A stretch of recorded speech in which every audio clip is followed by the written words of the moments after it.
to me and his channel.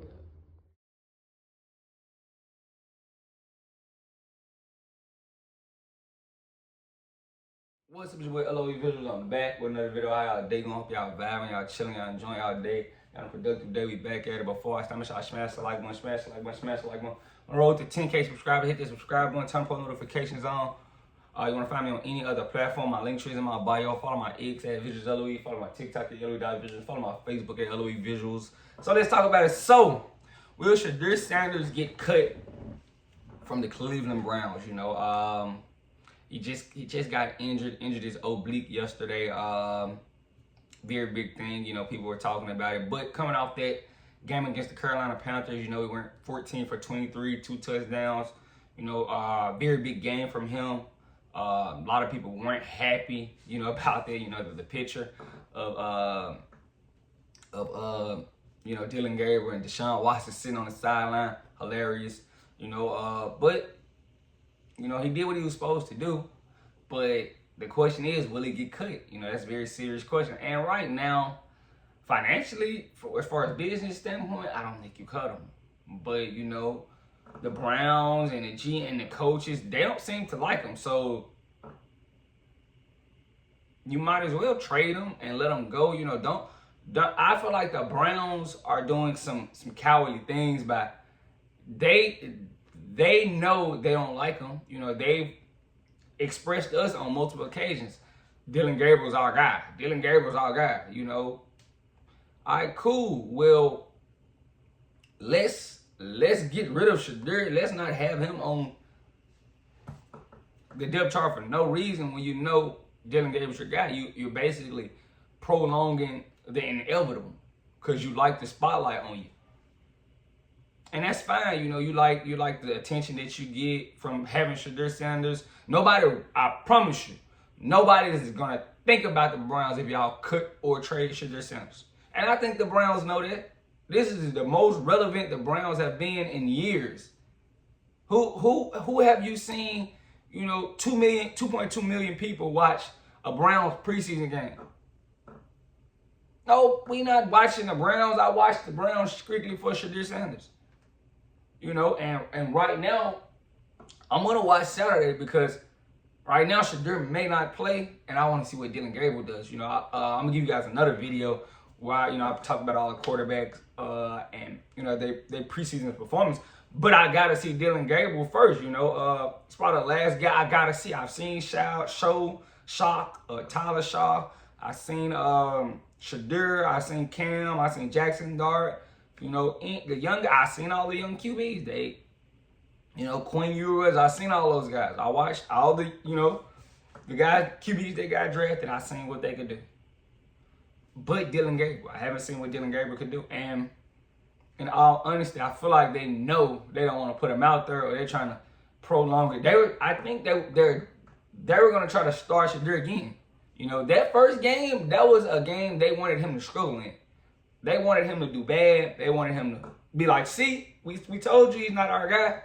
But he didn't. He came out and balled out. And now, that creates controversy. Now it's like, oh, Dylan Gabriel, bro, you got to show us something. Like, it's competitive controversy. All right, now Dylan Gabriel, it's time to see what you can do. Now, but he's still hurt. Or they say.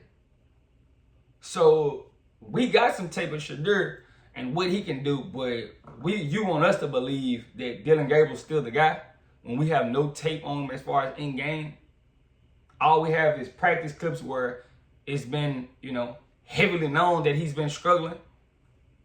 It's been known. Everybody sees it. We see it on Twitter. The people at Browns training camp, we see it. He's been struggling, so cool. But I feel like the Browns aren't doing this the right way. They're stuck in we drafted Gabriel third, so he's gonna be the guy. We took Shedeur fifth because Shedeur was just right there. We had to take him, and I understand that. But what happened to competitiveness? I thought it was the best guy gets the job. That's what I thought. The NFL is looking like, oh yeah, y'all care about these draft picks. For sure, it's no competitiveness. So, you know, if you're gonna just give Dylan Gabriel the job because you guys took him third, I don't think that's a beneficial reason. Because y'all QB room is in a frenzy. I think you should go and cut ties with Deshaun. Joe Flacco's probably gonna be the starter week 1. Kenny Pickett, we have 2 years of tape on Kenny Pickett. He's not the guy. Dylan Gabriel, we seen Dylan Gabriel 6 years in college. Seen 4 at UCF, if I'm not mistaken. 1 at OU, and OU is my team. Oh, I'm an Oklahoma. I like Oklahoma football. Only because I love AP. I was a big AP fan.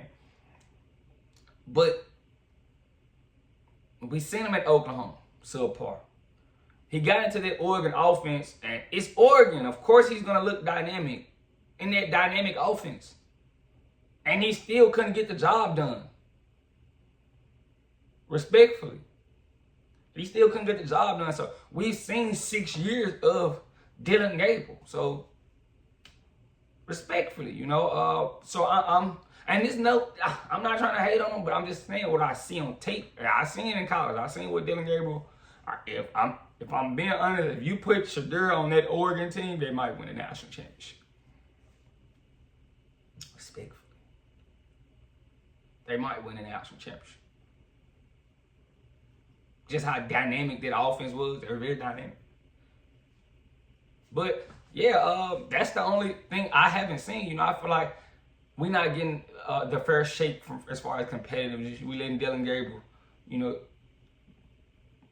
live because he's a third rounder. And in all honesty, you know, if he doesn't produce Saturday, how can you keep him right there? You basically just giving him the spot. So why prolong the inevitable and not trade Shedeur? Because you know once you trade him, we're not going to talk about the Browns anymore.